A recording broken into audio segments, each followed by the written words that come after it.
What's poppin', yo? Welcome back to another YouTube video, and today we're taking a look at the LEGO Ninjago magazine issue 136, which does come with Taya, the leader, and his spectral lance. So these are like ghost dragon people, who actually work with the, like, Fearsome Five or whatever they're called.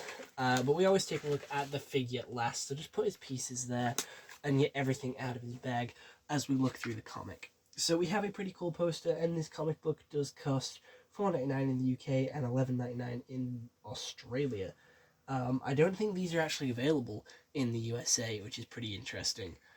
But opening this up, we have a teaser for the Batman comic books, which do come out.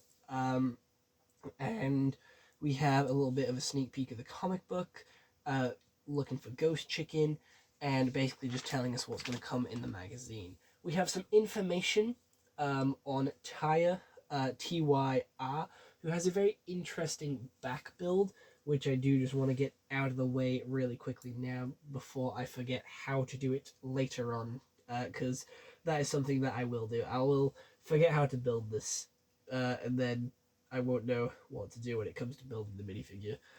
So, putting that there, and then swapping to the next page, we have a couple of mini games, a couple of like little games to play and to go through. We have a draw your own dragon, like draw Ryu's body. We don't get to draw his head, we just get to draw his body.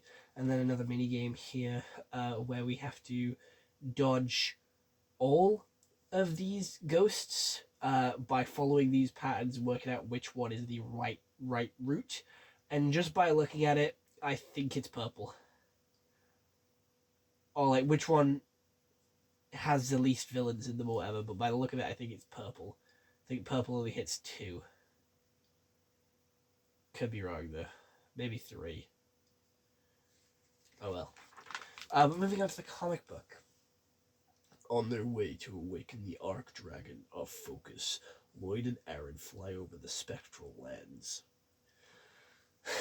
These spectral lands creep me out. Just thinking about soul suckers sends shivers down my spine. Our new mechs are impervious to spectral attacks, so take it easy and concentrate on not losing the storm. Speaking of the devil, soul suckers, but why are they so visible? It seems like they can make themselves invisible if they want to. Could be useful when they're hunting or in danger, but when they have nothing to do, like now, why not stay visible? Where do these guys come from all of a sudden? Evade! Whoa! Watch out, watch out, watch out! Yeah, I lost my balance because I clung on the unbidden storm, as you told me, and at last nothing happened to it. Well, that's a mishap by the book. I'd say, you okay? Excuse me. Can you tell us where we are? You're in the spectral lens, where departed souls end to move on to the afterlife. Afterlife? Yeah, usually someone comes to guide you further into the afterlife, but we were here to save the world first, sorry. Oh no, my mech won't start. Shoot, mine doesn't either. It got up, but the contract to the thrusters seems to be interrupted. A breakdown? You're lucky we're mechanics. Sure, but actually the last thing I remember is how we fixed that weird machine. Mechanics? Shall we? You think these folks are qualified? Do we have another option? Are the gentlemen mechanics equipped for a repair at all? For sure. Pipe runs. And tape, which is normally enough for at least 50% of all repairs. I'm not exactly comfortable repairing mechs out here in the open for who knows how long. The soul suckers can't be far away. We're unlucky there seems to be a hall down there. Not exactly the safest, but at least we'd not be out in the open. But how do we get our mechs down there? Already there. Already there. Well. But could we manage those two? Be careful. We don't want any more repairs. At least they work swiftly.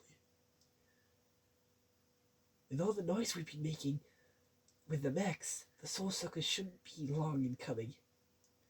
Too bad. We don't have prismatic steel to see them through. Keep your ears open.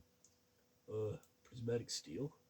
If you want to look through prismatic steel, there's more than enough of it in your mechs. Should we put some of it in the goggles? Well, that sounds awesome. Yo, Marissa, get me those welding goggles of yours. We took them from the wrist servers, so if you looked around enough, we need them back. Otherwise, your mech won't be able to grab anything. But, it's just a flick of the wrist. So, do you see anything? No, nothing. Just like before. Cool. Then there's no spectral danger around us. The gate is closed, so we're safe. But it's quiet. Too quiet. There, behind you. We have a poster of the snake guy, a little bit of a word search there. A poster for 15 years of Ninjago with Jay and Kai, which are my favorite two ninja, and showing them throughout all the ages as well, which is really cool. Their original forms, their Z forms, and their serpentine forms genuinely peak, and then their current forms here as well. We then continue with the snake guy, a little bit of a spot the difference, and a pick which shadow is the right one. And then back to the comic. Move aside, Aaron. I'll give it a good roasting. Quick, we can't let them in here. Well, that's just great. Come on then. Ninja, go. Aaron, behind you. Oh, blast. Will do. Ouch, the other one already got up again. Lloyd, watch out. He's remaining visible. I guess we finished him off for good. I'd rather give him another load to be on the safe side. Oof, that's not gonna work. We need something made of prismatic steel that we can use as a weapon to destroy them for good. Then find something, but quickly. I'll keep them from getting through that hole again. A piece of prismatic steel that cuts and throws well? Tell me, should we repair your mechs or keep taking them apart? But, well, how about this dashboard cover? Perfect. So, here I go. Here they come. How about a round of object spinjitzu? Ha! And our mechs are really flying again now?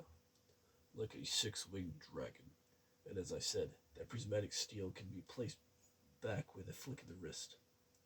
So perhaps you could guide us further into the afterlife now? If we knew the directions, we only roughly know our way around here, but we'll bring you somewhere safe.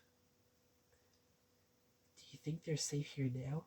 There's only one way to ensure that. Defeat Thunderfang and restore the old balance, so let's not waste any more time. We then have some more, like, maps of Ninjago, or the Shattered Lands, as they're called now. And then we have dragons from all over Ninjago. The Tech Dragon, the Duo Dragon, the First Dragon, the Ghost Dragon, the Original Dragon, Golden Dragon, Tech Dragon, Bone Dragon, Fire, Nature, Lightning.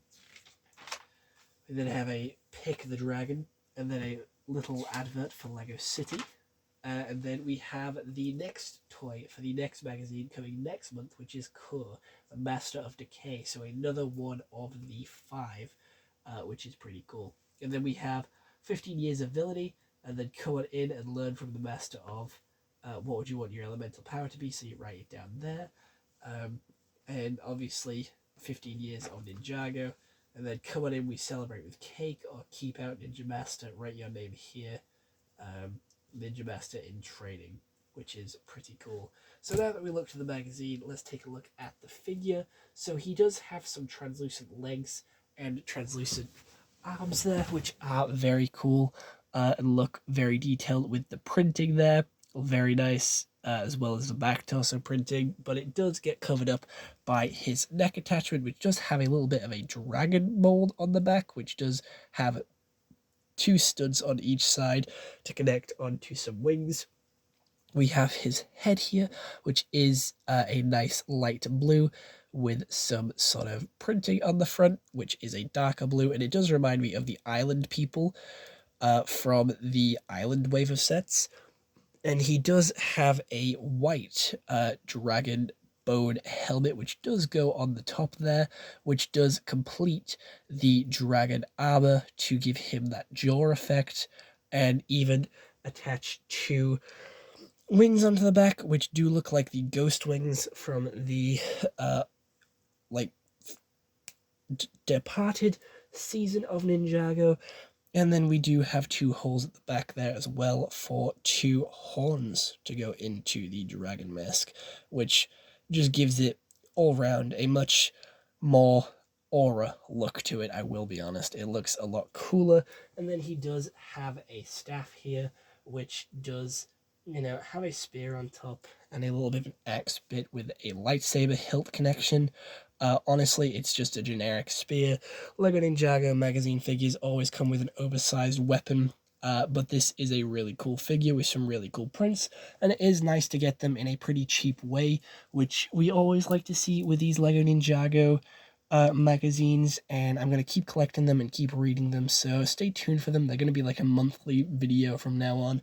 I did get a little bit behind on them, but I've caught up now, so make sure to stay tuned, and I'll see you all in the next one. Hope you all enjoyed, and goodbye. Stay home and stay safe.